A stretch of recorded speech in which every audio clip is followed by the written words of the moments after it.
देखिए बेटा, टॉपिक आता है आपका किरचॉफ्स लॉ। किरचॉफ्स लॉ जो होता है वो मोस्ट इम्पॉर्टेंट टॉपिक है तुम्हारा। इसको हम लिख दें मोस्ट इम्पॉर्टेंट टॉपिक है ये किरचॉफ्स लॉ। ठीक है, ज़रूर आता है एग्ज़ाम में। किरचॉफ ने 2 लॉ दिए थे।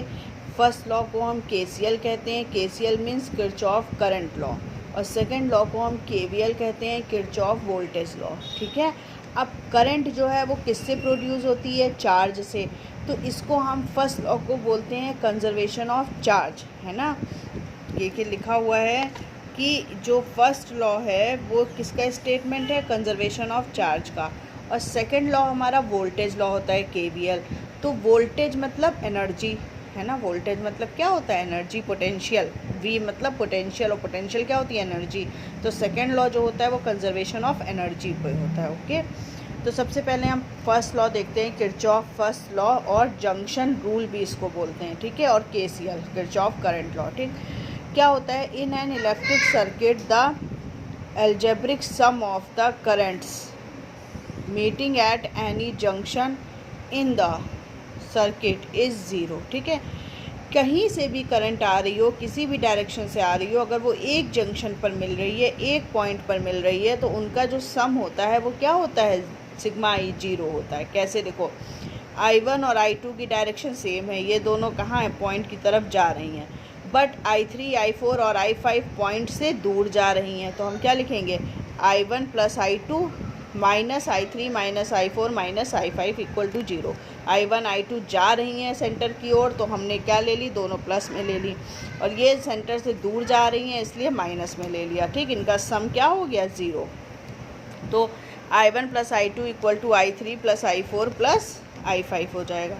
द सम ऑफ द, इससे हमको क्या पता चला?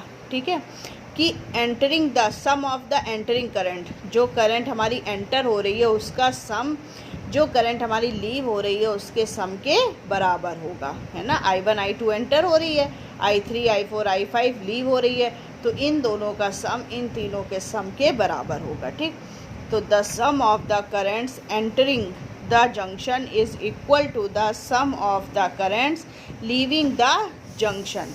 Kirchhoff first law is simply a statement of the conservation of charge. Okay, ये हो गया आपका फर्स्ट लॉ। फिर आता है आपका second law, Kirchhoff second law. Second law और लूप रूल, इसको हम लूप रूल भी बोलते हैं। फर्स्ट वाले को जंक्शन रूल, सेकंड को लूप रूल, और केवीएल, किरचॉफ वोल्टेज लॉ। ठीक है, वोल्टेज लॉ क्या होता है?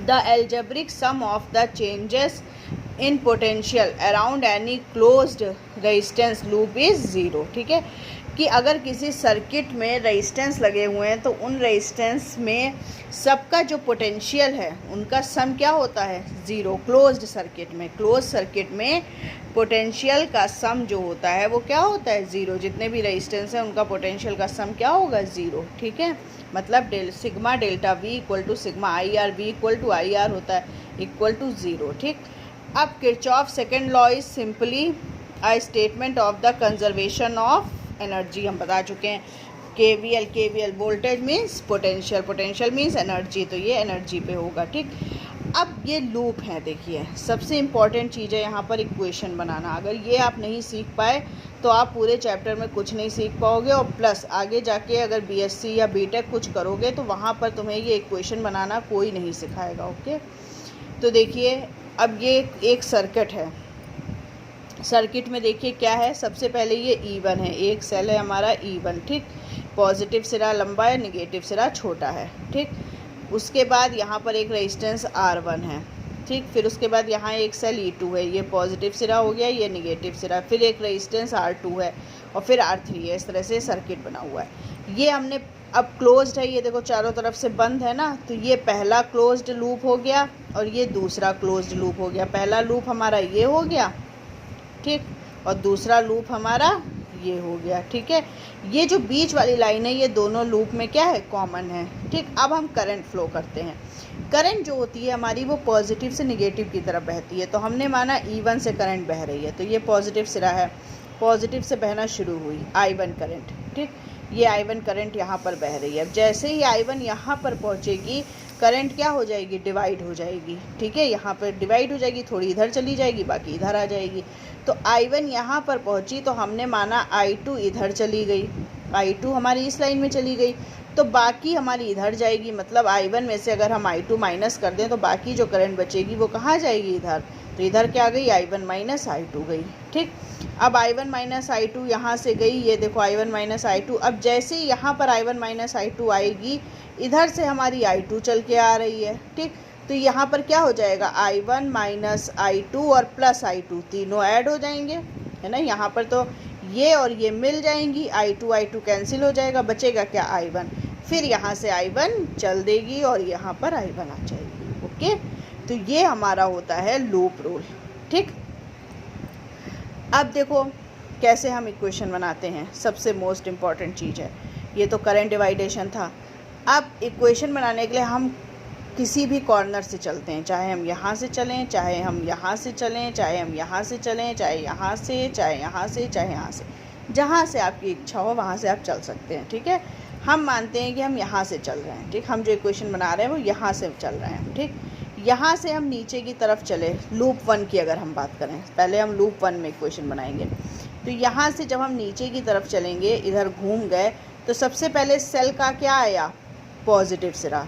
तो क्या आ गया, E2 प्लस E2, ठीक। प्लस लगाया नहीं जाता इसलिए E2 हो जाएगा। अब आगे बढ़े हमारा, तो रेजिस्टेंस आया, ठीक है। रेजिस्टेंस को हम करंट से मल्टीप्लाई करेंगे तब तो वोल्टेज बनेगा, हमें वोल्टेज निकालना है हर रेजिस्टेंस का, ठीक। तो I2 करंट है यहाँ पर और रेजिस्टेंस कितना है, R2। तो यहाँ I2 R2 हो जाएगा। प्लस क्यों होगा, क्योंकि करंट की डायरेक्शन में ही हम चल रहे हैं भाई, करंट भी इधर की ओर फ्लो हो रही है और हम इधर से चल भी रहे हैं, तो प्लस I2 R2, ठीक। अब हम घूम के इधर ऊपर आ गए। अब भी देखो हम करंट की डायरेक्शन में ही चल रहे हैं, जैसे जैसे करंट के एरो दिख रहे हैं वैसे वैसे हम चल रहे हैं। अब ये वाला रेजिस्टेंस आया, इसको हम करंट से मल्टीप्लाई करेंगे, इसमें कौन सी करंट है, I1, तो प्लस I1 R1, ठीक है। अब आगे बढ़े तो इस सेल का निगेटिव सिरा पहले आया, तो माइनस E1 इक्वल टू, अब जहाँ पर चले थे वहीं आ गए, इक्वल टू 0। ये हमारी पहली इक्वेशन हो गई, ओके। अब दूसरी इक्वेशन के लिए मान लीजिए दूसरे लूप में हम यहाँ से चलते हैं, इस वाले कॉर्नर से नीचे की तरफ। जब हम नीचे की तरफ चलेंगे तो सबसे पहले हमारा R3 आया। R3 में करंट क्या है, I1 माइनस I2। तो हम देखो करंट की डायरेक्शन में ही चल रहे हैं, जैसे जैसे करंट के एरो जा रहे हैं वैसे ही हम चल रहे हैं। तो R3 I1 minus I2 R3, ठीक। फिर हम इधर चले, ये आए। अब देखो जैसे ही हम इधर घूमेंगे तो हम करंट के अपोजिट हो गए, करंट हमारी इधर आ रही है, देखो एरो बना है, और हम इधर से आ रहे हैं, करंट इधर से आ रही है और हम इधर से आ रहे हैं, करंट के अपोजिट हो गए। तो जैसे ही हम इधर आएंगे तो ये रेजिस्टेंस आएगा, इस रेजिस्टेंस में कितनी करंट है, I2, ठीक है।